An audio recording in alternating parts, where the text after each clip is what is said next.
시청자 여러분 안녕하십니까? TJB 8시 뉴스 시작합니다.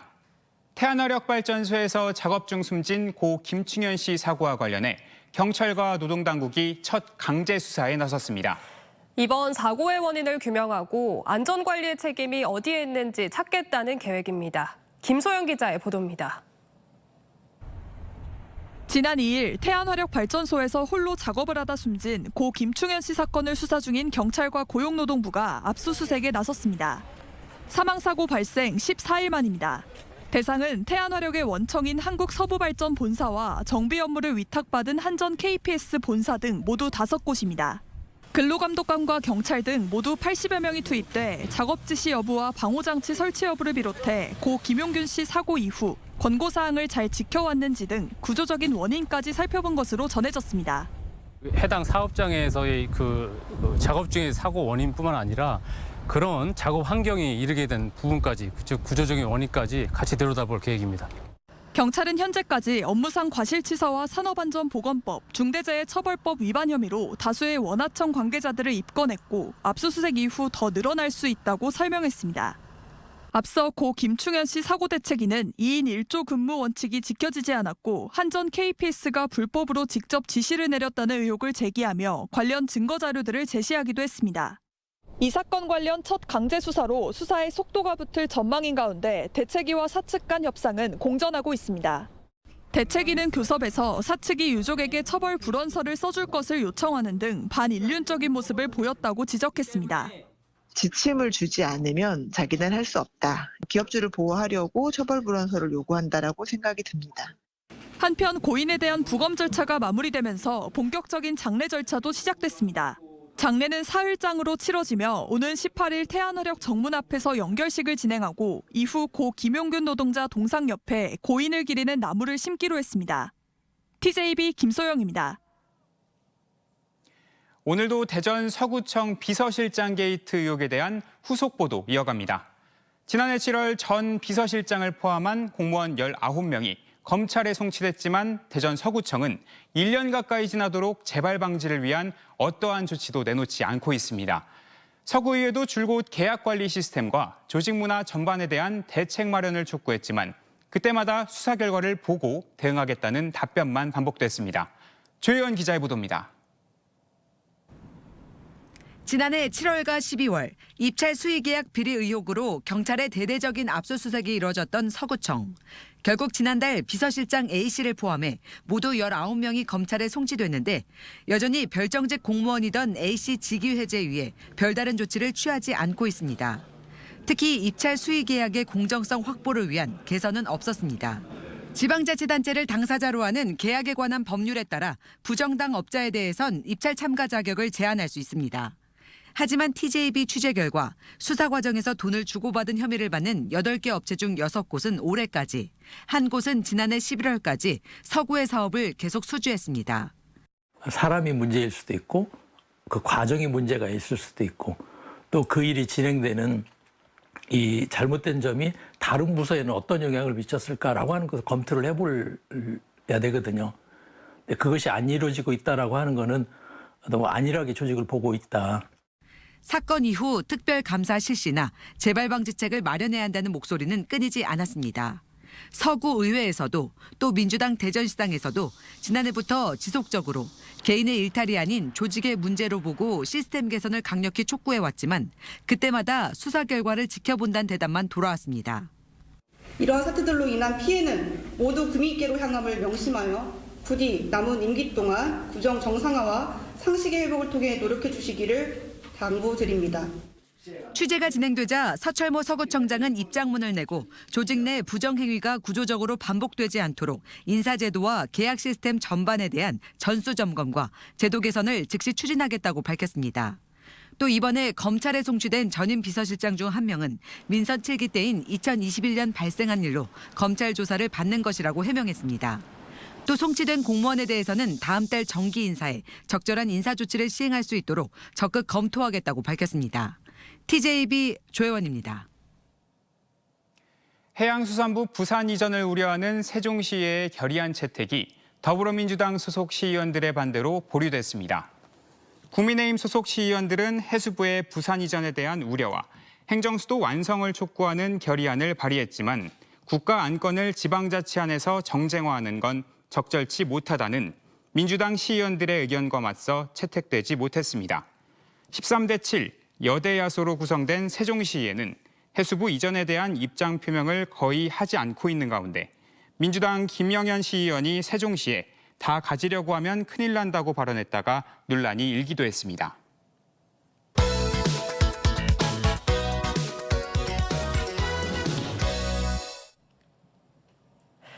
어제 LG를 상대로 짜릿한 역전승을 거두고 33일 만에 단독 1위 자리를 되찾은 한화가 가을 야구를 향한 고공비행을 이어가고 있습니다. 마지막으로 가을 야구를 경험했던 지난 2018년 6월과 놀라울 만큼 닮아있는 올해 독수리 군단의 상승세. 하지만 진짜 승부처는 여름부터라는 지적이 많습니다. 한화의 7년 전 데자뷰가 어떤 결말을 맞이할지 조형준 기자가 티나는 뉴스에서 자세히 짚어봤습니다. 비로 인해 2시간 가까이 경기가 중단된 어수선한 상황에도 한화 타선의 집중력은 식지 않았습니다. 오히려 기다렸다는 듯 5점을 추가로 뽑아내며 33일 만에 1위를 되찾은 한화는 가을 야구를 향한 고공비행을 이어가고 있습니다. 한화의 마지막 가을 야구는 7년 전으로 거슬러 올라갑니다. 당시 정규 시즌 성적은 77승 67패, 승률 5할 3푼 5리, 리그 3위였습니다. 144경기의 대장정 중반부에 다다른 올해, 한화는 승률 6할을 넘기며 리그 1위에 올라 있습니다. 7년 전과 올해 무엇이 닮았을까요? 지난 2018년 한화의 선발진은 헤일과 샘슨 두 외국인 투수가 지탱했습니다. 또 외야엔 호잉이라는 걸출한 타자가 있었습니다. 올해는 리그 최강의 원투펀치 폰세와 와이스 그리고 중견수 플로리얼까지 삼총사가 같은 자리에서 뛰어난 활약을 보이고 있습니다. 이뿐만이 아닙니다. 올해 18개 세이브를 챙긴 김서현은 7년 전 세이브왕 타이틀을 따내며 가을 야구 진출을 이끈 정우람 그 이상에 도전하고 있습니다. 팀 순위는 어떨까요? 2018년 그리고 올해 팀 순위 변동 그래프를 한 장에 겹쳐 그려봤습니다. 자, 두 그래프 모두 3월에 개막한 뒤에 4월까진 중위권을 맴돌다가 반등하더니 5월 리그 최상위권까지 치고 올라간 모습이 비슷합니다. 6월도 한번 보면 두 그래프 주로 2위에서 많이 겹쳤는데 올해는 7년 전과 다르게 한 번도 2위를 내주지 않다가 지난 주말 사이 1위까지 탈환을 했습니다. 그 이후는 어땠을지 저희는 아직 오지 않은 7월과 8월로 가보겠습니다. 7년 전에 한화는 7월 21일을 기점으로 해서 순위가 2위에서 3위로 미끄러진 뒤 그대로 시즌을 마무리했습니다. 여름철 한 번 내려간 순위를 끌어올리지 못한 건데 여름이 순위 싸움의 승부처라 불리는 이유가 여기에 있습니다. 무더위로 인한 체력 소모와 시즌이 중반을 넘어가면서 몰아닥치는 피로, 비로 인해 들쭉날쭉한 경기 일정과 속출하는 부상자까지 여름은 가을로 향하고자 하는 여러 팀들의 발목을 잡아왔습니다. 특히 올해는 1위부터 6위까지의 경기차가 단 6경기에 불과해 여기서 미끄러지는 순간 가을과 인연을 맺기는 어려워집니다. 체력적으로 많이 힘들기 때문에 거기서 이제 좀 처지는 팀들이 분명히 나오거든요. 중간을 잘 지켜야 이제 거의 끝까지 좀 유지되는 경우들이 많으니까 여름이 제 가장 승부처가 될 수 있죠. 여름 초입에 접어들면서 잘 나가던 한화 선수단에도 최근 여러 변수가 생겼습니다. 선발진엔 부상과 부진 등으로 이탈 선수가 발생하고 있고 주전 중견수 플로리얼도 부상을 입어 대체 선수가 필요합니다. 다행인 건 황준서와 조동욱이 준수한 투구를 선보이고 플로리얼 대신 중견수로 나선 이원석이 데뷔 첫 말로 홈런을 치는 등 대체 선수들이 분전하고 있다는 점입니다. 다만 이들이 구멍을 언제까지 메워줄 수 있을진 미지수인 상황에서 본격적으로 시작된 여름은 올해 한화의 확실한 승부처가 될 전망입니다. 지난 2018년 한화는 준 플레이오프에서 키움 전신인 넥센에 1승 3패로 무기력하게 졌습니다. 대전에선 1승도 챙기지 못하며 홈팬들의 큰 실망을 안겼습니다. 올해 한화는 각종 수치에서 7년 전보다 탄탄한 전력을 보여주고 있습니다. 그리고 지금 한화엔 숫자로는 표현할 수 없는 것들도 있습니다. KBO 신기록을 갈아치우며 매 경기 좌석을 가득 메우는 팬들의 무한한 응원과 이들을 7년 만에 가을 잔치에 초대하겠다는 선수단의 의지입니다. 새 구장에서 맞이하는 역사적인 첫 시즌, 한화의 여름이 시작됐습니다. TJB 조형준입니다. 한화가 승승장구하고 있는 가운데 지난 12일 볼파크에서 경기 도중 날아온 파울 타구에 1루 쪽 건물 유리창이 깨지는 일이 발생했습니다. 이번이 벌써 세 번째인데요. 지난 3월 창원 NC구장에서 발생한 관중 사망 사고 이후 야구장 안전 강화 목소리가 거센 가운데 반복적으로 발생한 볼파크 안전사고에 철저한 점검을 해달라는 목소리가 큽니다. 박범식 기자입니다. 하나와 두산의 경기가 열린 대전 하나생명 볼파크. 두산 타자가 친 파울 타구가 1루 관중석 방향으로 날아가더니 경기장 내 음식점 등이 입점한 건물 유리창을 깨뜨립니다. 중계 중이던 해설진은 강호율이었다면 깨지지 않았을 거라며 강한 우려를 나타냅니다. 야구장 내에 있는 유리는 조금 더 강화 유리를 쓰게 마련인데. 유리 파손 사고는 지난 12일이 처음이 아니었습니다.